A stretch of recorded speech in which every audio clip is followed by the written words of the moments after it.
Hi all, welcome to my class. അപ്പോൾ ഇന്നത്തെ ക്ലാസ്സിൽ നമ്മൾ എടുക്കാൻ പോകുന്നത് LSS EVS ചാപ്റ്റർ 1 ആയിട്ടുള്ള ഓർഗാനിസംസ് ആൻഡ് സറൗണ്ടിങ്സ് എന്നുള്ള ചാപ്റ്ററാണ്.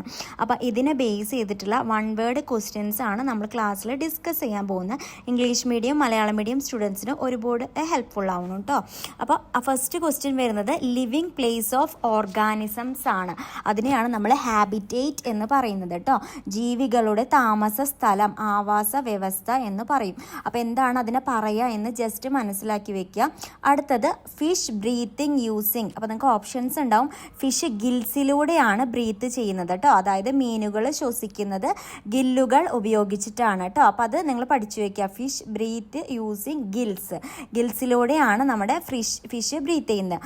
അടുത്തത് ഷേപ്പ് ഓഫ് ഫിഷ് ബോഡി. ഫിഷിൻ്റെ ഷേപ്പ് എന്താണ്? സ്ട്രീം ലൈൻഡ് ആണ് കേട്ടോ.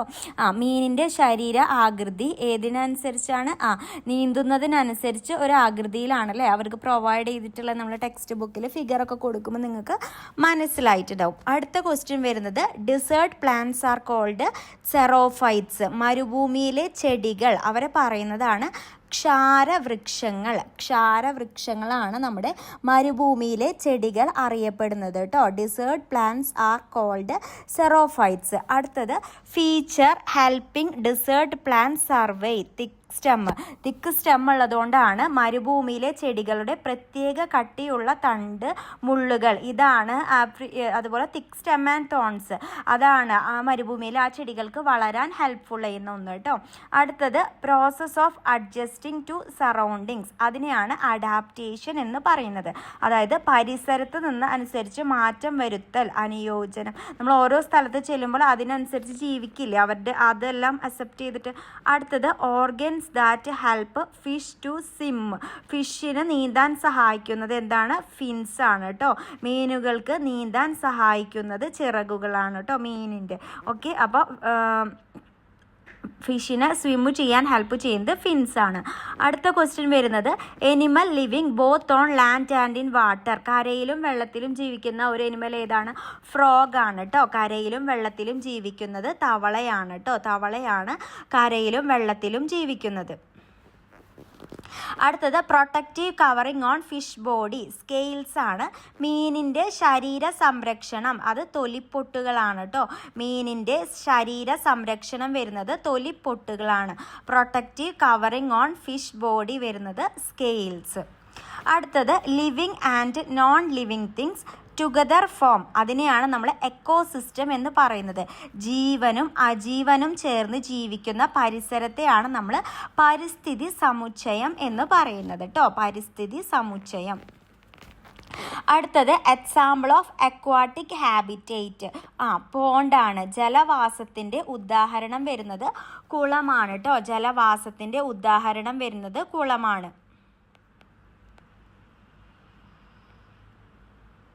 അടുത്തത് desert animal storing fat in hump. Camel. കൂമ്പാരത്തിൽ കൊഴുപ്പ് സംഭരിക്കുന്ന ജീവി ഒട്ടകം. കൂമ്പാരത്തിൽ കൊഴുപ്പ് സംഭരിക്കുന്ന ജീവി ഒട്ടകമാണ്. Animal living in polar region. Penguin. തണുത്ത പ്രദേശങ്ങളിൽ ജീവിക്കുന്നത് എനിമൽ ഏതാണ്? പെൻഗ്വിൻ ആണ് അല്ലേ. കോൾഡ് റീജിയൻസിലൊക്കെ, അതായത് നമ്മുടെ പോളാർ റീജിയനിലൊക്കെ ഏതൊക്കെയാണ് ജീവിക്കുന്നത്? പെൻഗ്വിൻ ആണെന്ന് നമുക്കറിയാം. അടുത്തത് desert animal living without drinking water. Kangaroo rat. വെള്ളം കുടിക്കാതെ ജീവിക്കുന്ന ജീവി. കങ്കാരു എലി. വെള്ളം കുടിക്കാതെ ജീവിക്കുന്ന ജീവി കങ്കാരു എലി. വെള്ളം കുടിക്കാതെ ജീവിക്കുന്ന ജീവി കങ്കാരു എലി. അടുത്തത് example of natural habitat. Forest ആണ് കേട്ടോ. സ്വാഭാവിക ആവാസ വ്യവസ്ഥയുടെ ഉദാഹരണം കാട്. സ്വാഭാവിക ആവാസ വ്യവസ്ഥയുടെ ഉദാഹരണം കാട്. എക്സാമ്പിൾ ഓഫ് മാൻമെയ്ഡ് ഹാബിറ്റേറ്റ് അക്വേറിയമാണ് മാൻമെയ്ഡ് ഹാബിറ്റേറ്റ്. മനുഷ്യനിർമ്മിത ആവാസ വ്യവസ്ഥയുടെ ഉദാഹരണം അക്വേറിയമാണ് കേട്ടോ.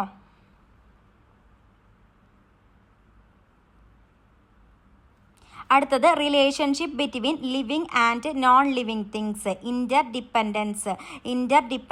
ആണ് relationship between living and non living things. ജീവനും അജീവനും തമ്മിലുള്ള ബന്ധം, പരസ്പര ആശ്രയം പരസ്പര ആശ്രയം. അടുത്തത് ബുക്ക് റെക്കോർഡിംഗ് എൻഡാഞ്ചേർഡ് സ്പീഷ്യസ് അത് റെഡ് ഡാറ്റ ബുക്കാണ്. അപൂർവമായി ജീവികളെ രേഖപ്പെടുത്തുന്ന പുസ്തകം റെഡ് ഡാറ്റ ബുക്ക് അടുത്തത് place where organisms get food and shelter. ഫുഡും ഷെൽട്ടറും കിട്ടുന്ന സ്ഥലത്തിന് പറയുന്നതാണ് ഹാബിറ്റേറ്റ് ജീവികൾക്ക് ഭക്ഷണവും അഭയവും ലഭിക്കുന്ന സ്ഥലം, ആവാസ വ്യവസ്ഥ. അടുത്തത് pollution caused by harmful gases, air pollution. ഹാനികരമായ വാതകങ്ങളാൽ ഉണ്ടാകുന്ന മലിനീകരണം, വായു മലിനീകരണം ഹാനികരമായ വാതകങ്ങൾ ഉണ്ടാകുന്ന മലിനീകരണമാണ് നമ്മുടെ വായു മലിനീകരണം അല്ലെങ്കിൽ എയർ പൊല്യൂഷൻ. അടുത്തത് organism that leave in water, aquatic animals വെള്ളത്തിൽ ജീവിക്കുന്ന ജീവികൾ അവരെയാണ് നമ്മൾ എന്ത് പറയുക, ജലജീവികൾ എന്ന് പറയാം അക്വാട്ടിക് എനിമൽസ്. അടുത്തത് organism that leave on land, terrestrial animals കരയിൽ ജീവിക്കുന്ന ജീവികൾ, കരജീവികൾ എന്ന് പറയും. കരയിൽ ജീവിക്കുന്ന ജീവികൾ കരജീവികൾ.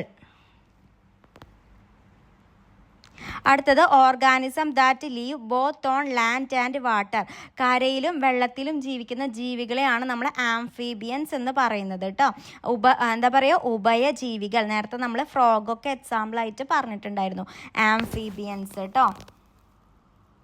അടുത്തത് ഡിസേർട്ട് ഹാബിറ്റേറ്റ് പ്ലാന്റ്സ്, അതാണ് കാക്ടസ്. മരുഭൂമിയിലെ ചെടി കാക്ടസ് ആണ് മരുഭൂമിയിലെ ചെടി അറിയപ്പെടുന്നത് മരുഭൂമിയിൽ കാണുന്ന ഒരു ചെടിയാണ് കാക്ടസ്. അടുത്തത് ഫീച്ചേഴ്സ് ഓഫ് കാക്ടസിന് എന്തൊക്കെയുള്ള തോണി ലീവ്സ്. കാക്ടസിൻ്റെ പ്രത്യേകത മുള്ളുള്ള ഇലകളാണ് അല്ലേ. നമ്മൾ ടെക്സ്റ്റ് ബുക്കിൻ്റെ അകത്ത് അതിൻ്റെ ഫിഗറൊക്കെ കൊടുത്തിട്ടുണ്ട്.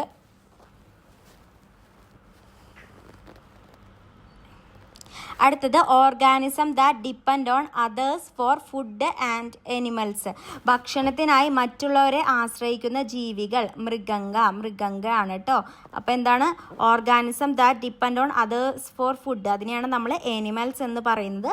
പിന്നെ organism that prepare their own food, അവരുടെ ഫുഡ് തന്നെ ഉണ്ടാക്കുന്ന ഓർഗാനിസംസ് ആണ് പ്ലാന്റ്സ്. സ്വന്തം ഭക്ഷണം തയ്യാറാക്കുന്ന ജീവികൾ അവയാണ് ചെടികൾ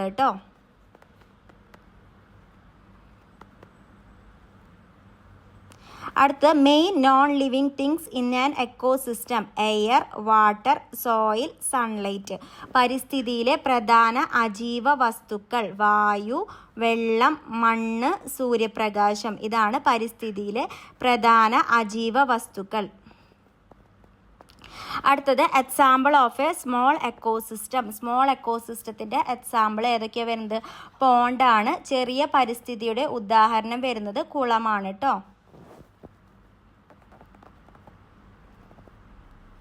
അടുത്തത് example of a large ecosystem, അത് വരുന്നത് ഫോറസ്റ്റ് ആണ്. വലിയ പരിസ്ഥിതിയുടെ ഉദാഹരണം വരുന്നത് കാടാണ്.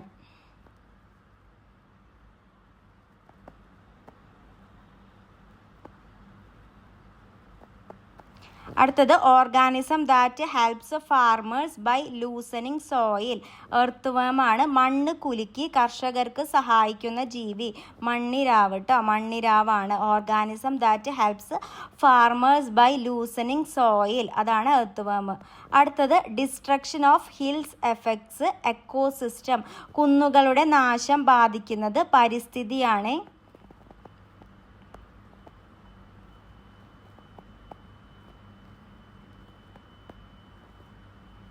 അടുത്ത pollution of soil caused by chemical fertilization, മണ്ണ് മലിനീകരണം ഉണ്ടാക്കുന്നത് രാസവളങ്ങളാണ്.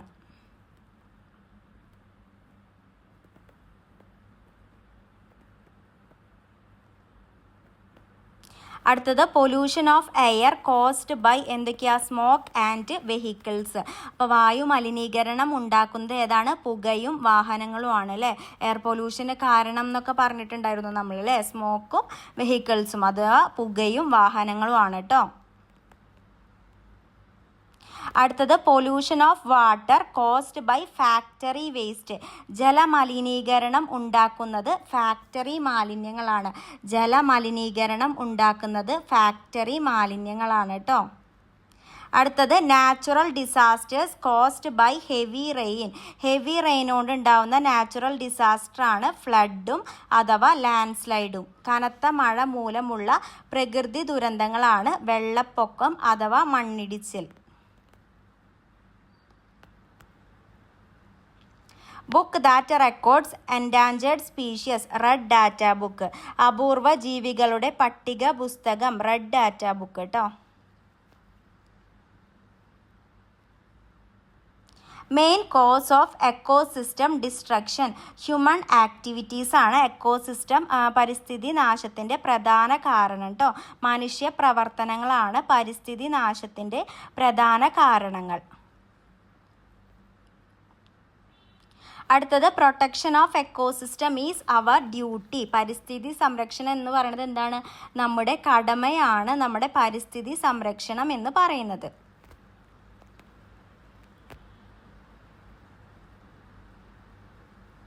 അടുത്തത് example of manmade ecosystem. Aquarium ആണ്.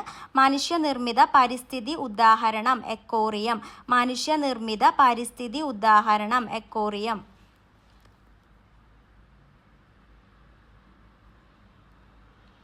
Example of natural ecosystem forest. സ്വാഭാവിക പരിസ്ഥിതി ഉദാഹരണം കാട്. സ്വാഭാവിക പരിസ്ഥിതി ഉദാഹരണം കാട്.